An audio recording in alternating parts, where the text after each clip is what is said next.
Hello, everyone. Good afternoon and welcome to LIBOR's Wednesday webinar. My name is Mary Ann Monteleone, Vice President of Professional Development for LIBOR. We have a very special guest back with us today. His name is Pandit Dasa. And in recognition and in honor of Mental Wellness Month, which is May, we invited him back for a session of members. Oh, I'm sorry. I have my Outlook open. Let me introduce him formally and then welcome him as a friend of LIBOR. So I'll tell his story because I find it to be so interesting. Pandit decided to take a break from everything and could figure out what he really wanted to do. He bought a ticket to India and decided to spend the month living in a monastery there. The idea was to be there for a month, but he fell in love with the lifestyle and the living simply and decided to spend the next 6 months in India. When his Indian visa expired, he came back to New York and realized that 9-to-5 life was just not for him. So he ended up spending 15 years in a monastery on the Lower East Side of New York City. Having learned so much from monkhood, he decided sharing his wisdom with college students from around the country and corporate America was the best way to spend the rest of his career. So he shares his messages of resilience, leadership, stress management, and work with people around the globe. His client list, to name just a few, is Fox, Forbes, the New York Times, Bloomberg, NASA, and Global. And we welcome him back as our friend. So welcome, Pandit. I turn it over to you. Thank you so much, Mary Ann. I'm very, very happy to be back speaking to folks here at LIBOR. And so as Mary Ann mentioned, I spent some time living as a monk and now I live in Florida. Kind of jump ship when everyone else did during the pandemic. But during my time as a monk in New York, it was never, number one question I was being asked is why you became a monk. And I don't think anyone wakes up ever deciding that they're going to live as a monk, right? I don't think that's something that ever crosses someone's mind. I obviously went through many changes in my life, many ups and downs, many unpredictable and difficult situations that made me question life and the purpose of life and how I wanted to live life, which is what ultimately took me from, I grew up in LA, then went to post-communist Bulgaria for some time. Then we moved to the East Coast and I went to a monastery in India and then came back and moved into a monastery in New York. And during that time, I was doing a lot of teaching and guiding students on college campuses like Columbia, NYU, and then traveling around the country as well, talking about mindfulness, work-life balance, which is a topic we're going to be speaking about right now as well. Then 9 years ago, I left the monastic life and I've been speaking in companies globally on these very, very important topics. And, one of the key things when it comes to managing our stress, managing our well-being, because I know we're all being challenged right now, right?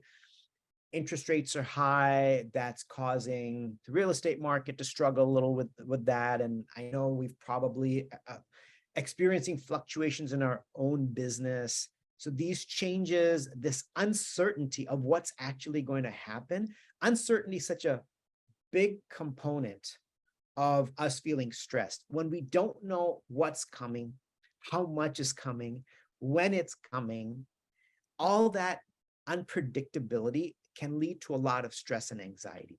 See, the way I like to think about managing our stress is we have to start managing our stress with our mind. And since this is Mental Health Month, we're going to talk a little bit about managing our mind and managing our mental health because it all starts from there. So our mind functions a lot like a smart device. On our smart device, right? When we have too many apps open, it slows down and it drains the battery. Now I'm going to ask you a question and I'm hoping you'll put an answer in the chat. I think you have access to a chat. So if you're able to put an answer in the chat, please do so. It drains the battery here, but we know how to close the apps on a smart device. Do we know how to close the apps in our mind? Right. Now, the question I'm going to ask is how many apps do you think are open in your mind right now? So if you have an answer to that, please put in the chat. How many apps do you think are open in your mind right now? How much stuff are you thinking about? Right? How much stuff are you worrying about? okay, we've got some responses coming in. We got 7 to 8, some, and then someone saying 10. That I'm assuming there's a few more people here that also probably want to give an answer. Okay, thank you. It's some people, someone said Louisa saying a lot, and then 20. So our mind is a very busy place. Thing is, most of our life, and probably all of our life, no one has ever talked about the importance of taking care of our mind, of closing out the apps that we don't need. According to psychology today, an average person can have between 25,000 and 50,000 thoughts a day. That's, if you break it down per hour, that's 1,000 to 2,000 thoughts every single hour. So the mind is an incredibly busy place. And when we have too much going on up here, too much anxiety, especially. And what are those anxieties consist of? I feel like it consists of two factors. A lot of times we're stuck thinking about the negative things that have happened to us in the past, right? Replaying negative things over and over again. Anyone guilty of that other than me? Anyone here guilty of that as well? Or is it just me? Right? Okay. Yeah. Marianne saying, she's also guilty. But I think we all are, right? We keep replaying negative things. And when it's not negative things, how many of you do this? Well, we plan for the future and worrying about the future. The planning and preparing for the future is good. How many of us are guilty of coming up with worst case scenarios about the future, right? I know I am. Right? The thing hasn't even happened, but we come up with a worst case scenario. Like, oh my gosh, what if I, don't have any more closings or whatever it may be, right? So, and then we come up with worst case scenarios. But we have to realize that's an imagination. It's imaginary. It's not reality right now.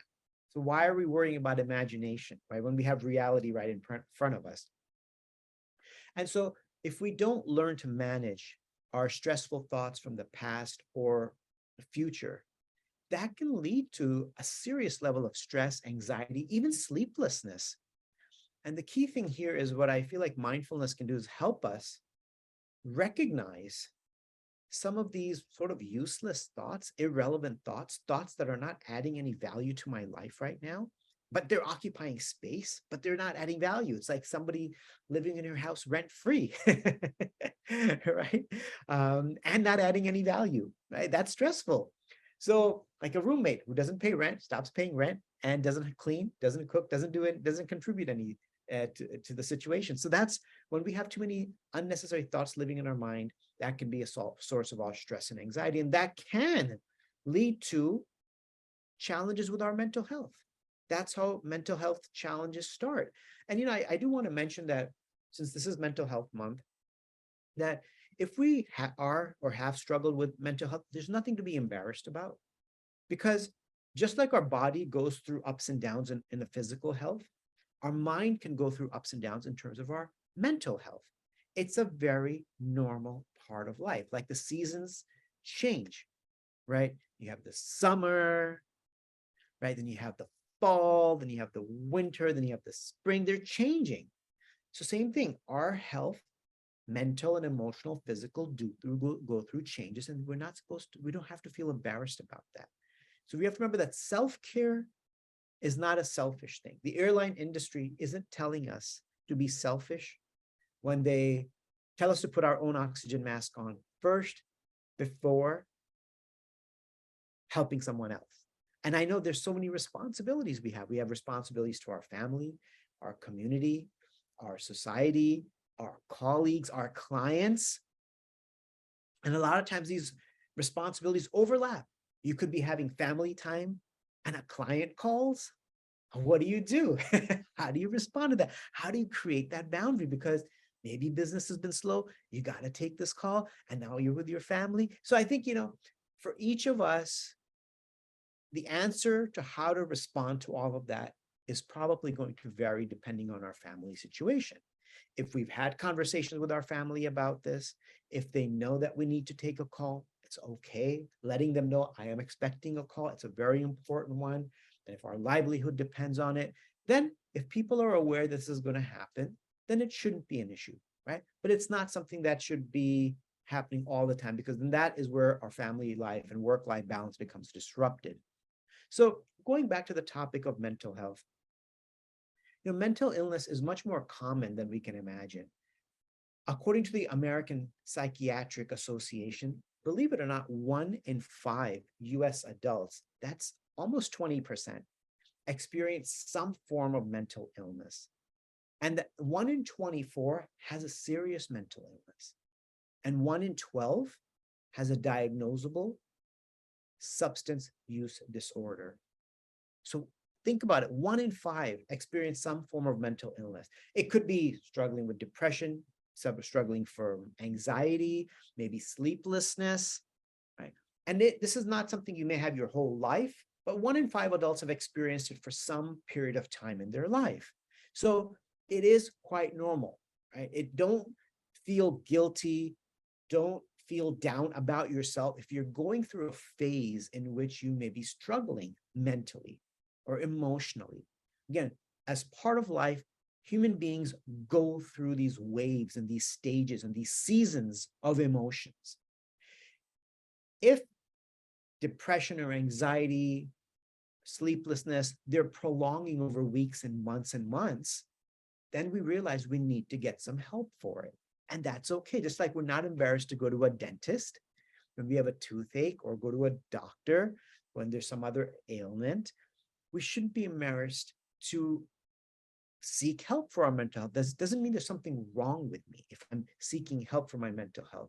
It just means it's like if we take the car to the car wash, but don't take it to the mechanic, it's like that where we're taking care of our physical health, but ignoring our mental health, right? That's what that's like. It's taking the car to the car wash, but not to the mechanic. What are some of the reasons that we can experience challenges with our mental health? Well, there's a variety of reasons.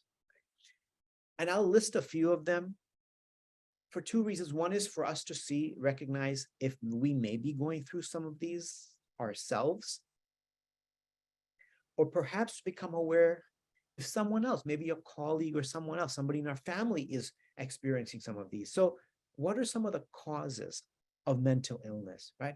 It could be a variety of things. It could be social isolation or loneliness. And we know that during COVID, a lot of people, pretty much everyone that was experiencing social isolation to some degree or another.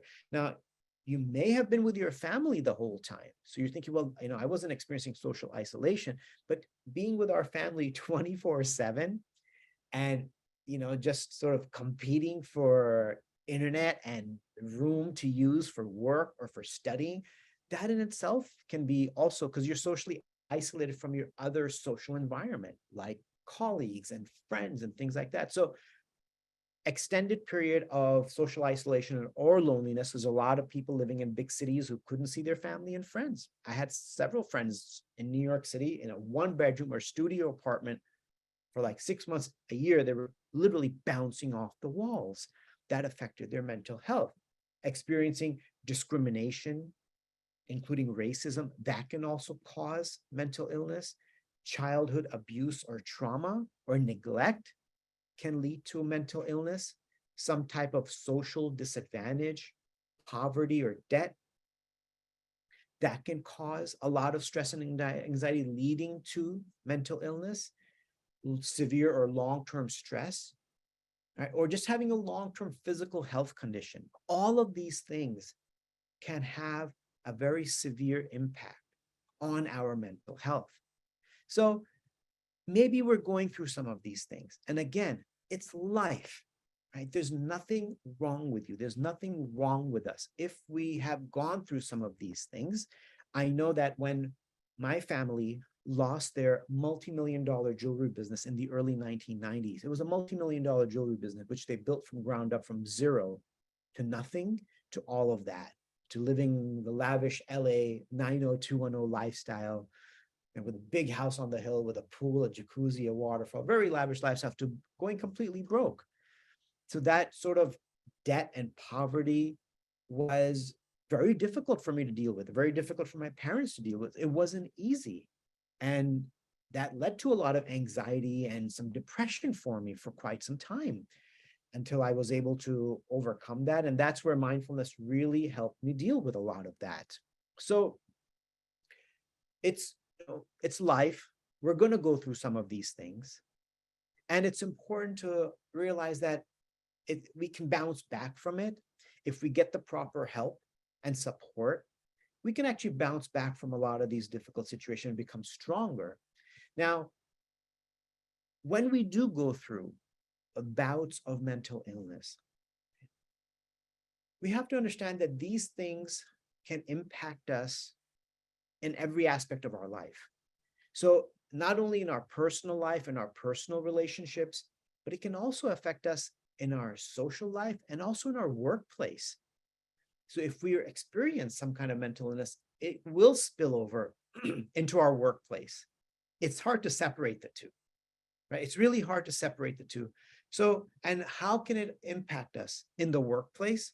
Well, several factors. One factor is it could lead to a loss of productivity, because when we're stressed, when we're anxious, when we're insecure, when we're fearful, it's hard to be productive. It's hard to bring our full self forward when we're going through these types of situations. It can also lead to absenteeism, high turnover, increased health insurance costs.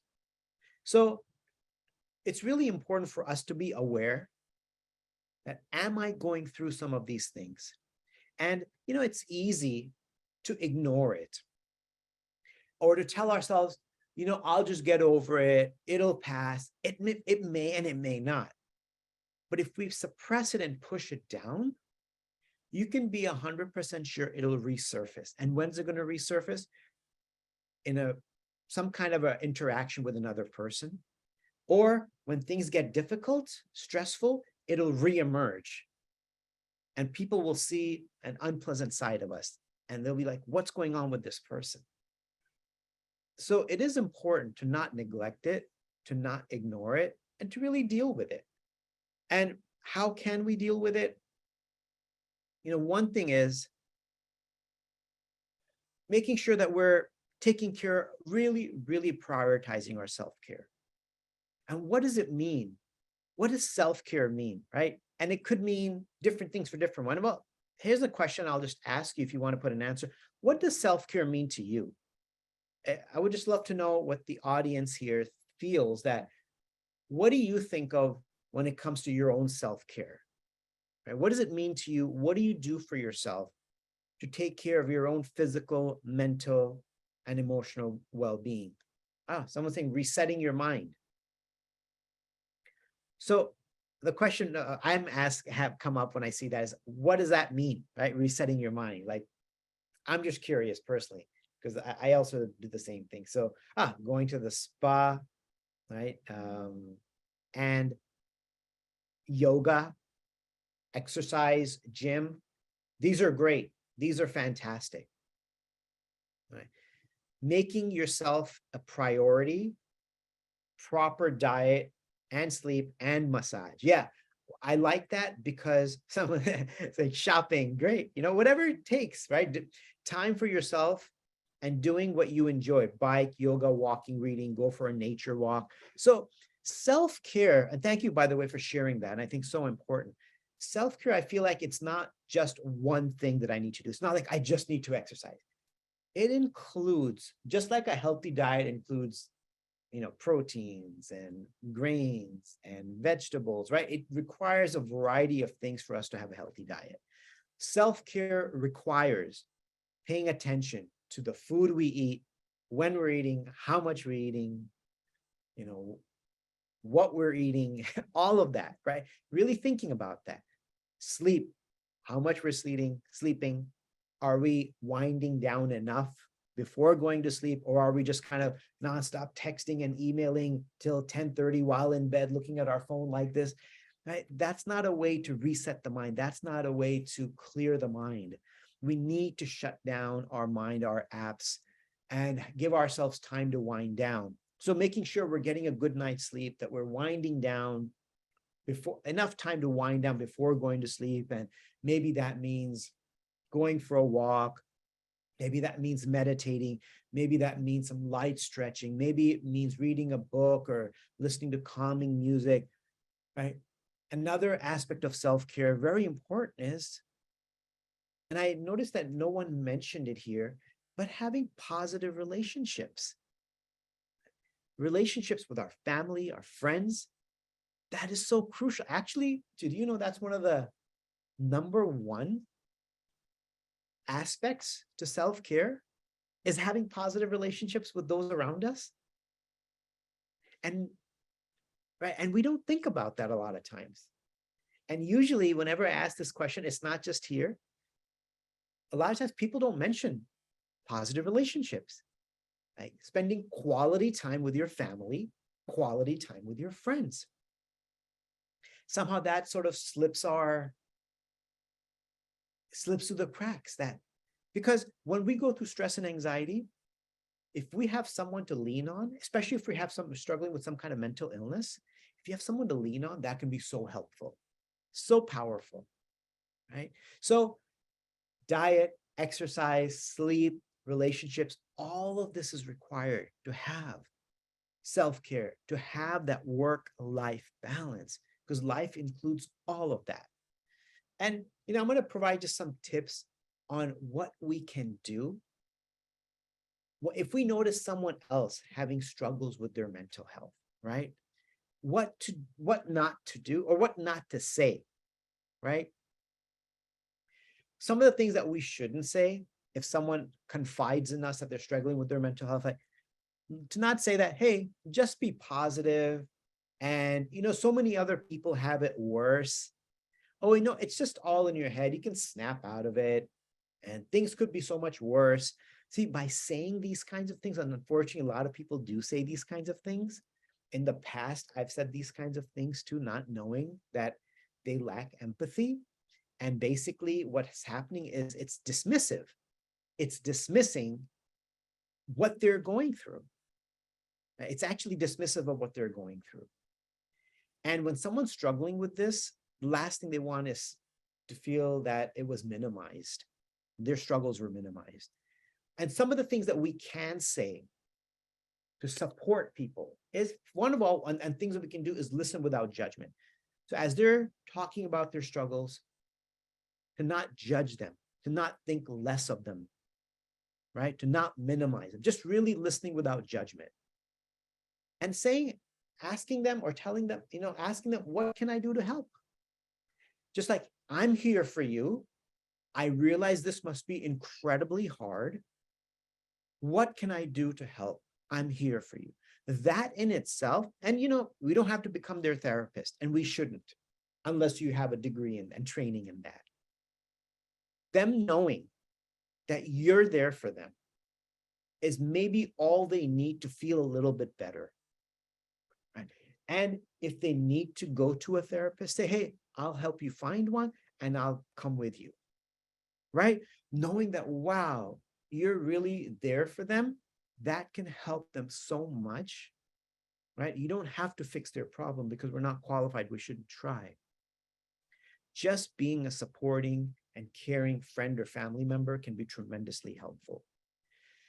And of course, mindfulness is a very, very powerful tool.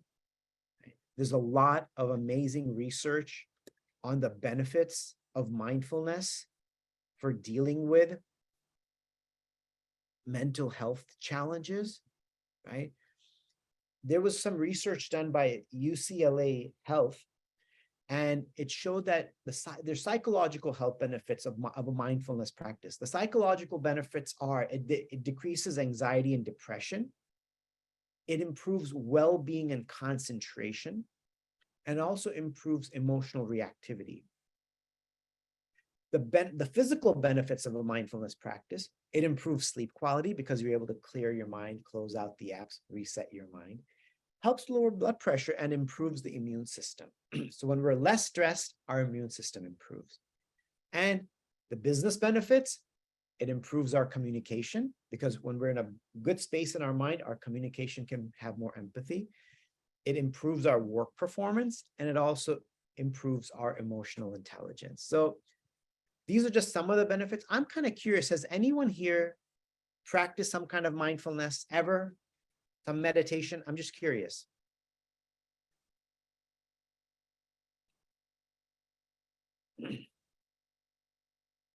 Okay, we have least one person saying that they have. So what I'd like to do, I want to just take 5 minutes and I want to guide us through a variety of mindfulness practices. Right? Well, so thank you for your honesty. David said, yes, but it was not effective, right? And it may not be for whatever reason. Who knows? There could be so many things. You could go to, we could go to a gym and feel like it wasn't effective. Who knows? Maybe we weren't in the right space. Maybe the teacher, the guide, the coach wasn't, experienced, or maybe we just weren't in the right space. Who knows why, right? It wasn't effective. But I'm hoping that some of the things I'm going to go through with you right now, just 5 minutes of it, right? I'm going to have you close your eyes in a minute and just guide you through a variety of techniques. And I'm hoping this will be helpful. I've been teaching this for 25 years, from first for college students and for the last 10 years to corporate professionals. And it's helped people tremendously. They're simple, secular, non-spiritual breathing and focusing exercise. So let's go ahead and start by, let's go ahead and just make sure your phone is on silent so that it doesn't distract us, and go ahead and close your eyes and sit comfortably. Just close your eyes and sit comfortably.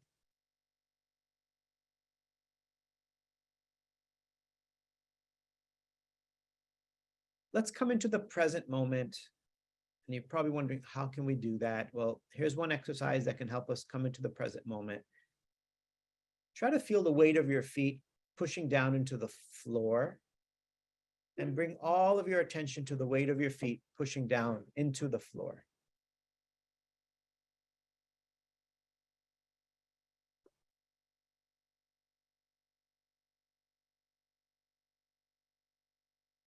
Now bring your awareness to the weight of your body pushing down into the chair that you're sitting on.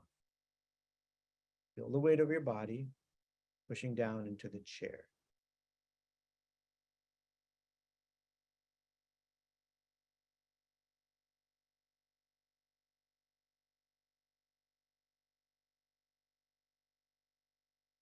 Try not to think about the future. Try not to go to your to-do list. Just stay in the present moment. That's also a big component of this exercise, is bringing the mind back to the present as it wanders off, because it will wander. Now let's go ahead and start to take a few deep breaths. Breathe in such a way that you're filling up your lungs completely, and try to just focus on your breathing exercise. Feel the breath going in, and I want you to breathe in such a way that you really fill up your lungs completely, because 99% of the time when we breathe in, we're not filling up our lungs completely. So we're not getting as much oxygen as we can. The more oxygen we get, the more our mind is refreshed, and the more we let go of stress when we exhale. And when you exhale, exhale thoroughly and completely, emptying out your lungs. Very intentional, very focused breathing. Take another deep breath in, fill up your lungs. Again, visualize your lungs expanding as you breathe in. Visualize your chest expand as the lungs expand. And when you think that you've filled up your lungs, I want you to take a pause and breathe in a little bit more and fill up your lungs even more.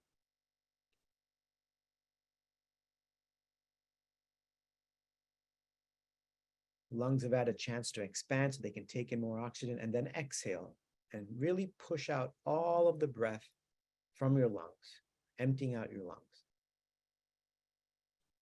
The next few breaths, I want you to breathe in and out just through your nose, not through your mouth if possible.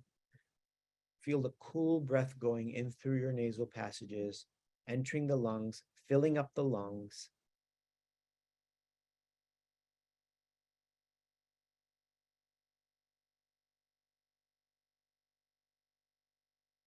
And when you exhale, feel the warm breath leaving your body through the lungs. So notice a temperature difference between the cool breath that goes in and the warm breath that goes out.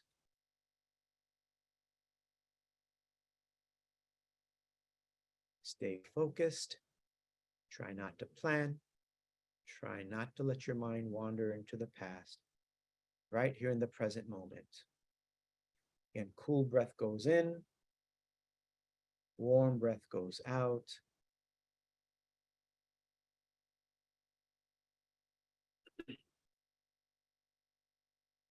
With your next inhalation,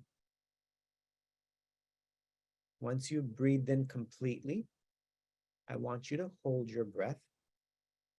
But as you're holding your breath, I want you to make sure your face and body are relaxed, because generally people start tensing up when they hold their breath. But I want you to try to relax your face and your body as you're holding your breath. And bring your awareness to your forehead, right in between your eyebrows. Bring all of your attention there. And as you exhale, breathe out any tension you're holding in your forehead. And breathe out any tension you're holding in your eyes. Our eyes become very tense looking at screens all day long. It's important to give our eyes a break through breathing exercises, or even just looking at objects in the distance. Looking at the clouds, looking at a tree, something non-digital. Take another deep breath in, fill up your lungs completely. This time as you exhale, breathe out any tension you're holding in the rest of your face. Release the tension in your face, release the tension in your mouth and your jaw. Our jaw and mouth become very tense. Let your mouth drop down. Let your tongue drop down to the bottom of the mouth. Let your whole face relax just for a moment.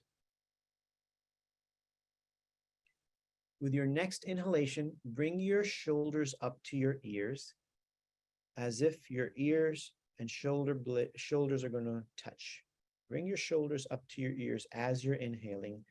Then hold your shoulders there, hold your breath for a kind of count of 5, 4, 3, 2, 1. Exhale, gently dropping your shoulders down, releasing the tension in your neck and your shoulders and your upper back. Now bring your awareness down into the region of the heart. See if you can pick up on the actual beating of your heart. A little challenging, but if you really focus, you should be able to.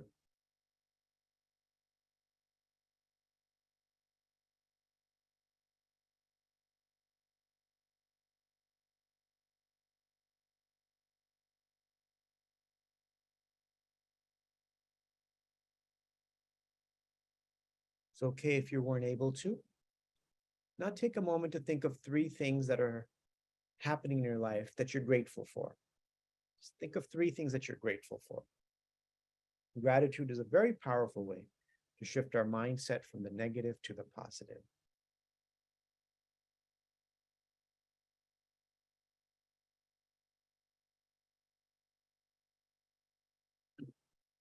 Our mind is so expert at focusing on the things that haven't gone right. We just need to retrain the mind. Just like a puppy, you would train a puppy with good habits. We can retrain the mind to think of what is going right, because at any given moment, there's a lot going right.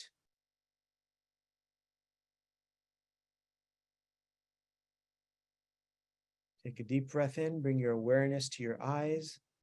As you exhale, you can slowly and gradually begin to open your eyes.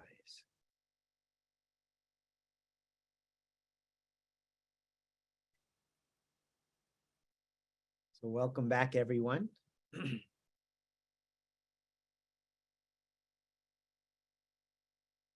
Would just love to know how you're feeling now. For those who are here, would love to know, how do you feel now after the session, the breathing exercises?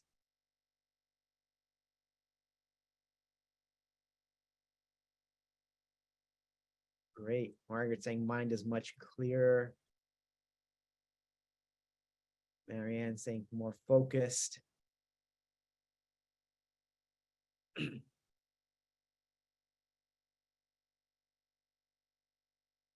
So I want to, for the last 5 to 10 minutes that we have, I want to open it up and see if there are any questions about any of the things I was talking about, or the mindfulness practice that we just did. If you'd like to share something, so you're welcome to type it, or you're welcome to, I'm okay if you want to unmute yourself and ask. So floor is yours. Love to see if I can answer any questions.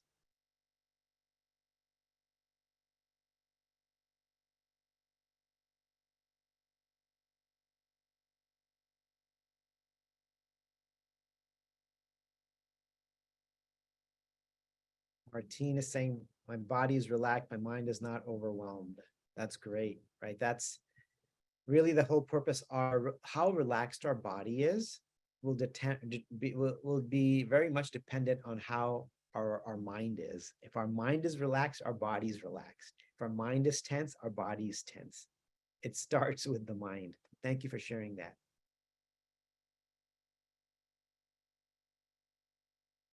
Anyone else? Any questions or anything you want to share? Also, when do you think, here's a question for you, and unless you have a question for me, that some of the practice of what we just did, when do you think is a good time of day or some situation in your life that you think some of these breathing and focusing exercises could come in handy? Would anybody like to share when in your life during your day that could this be helpful for you?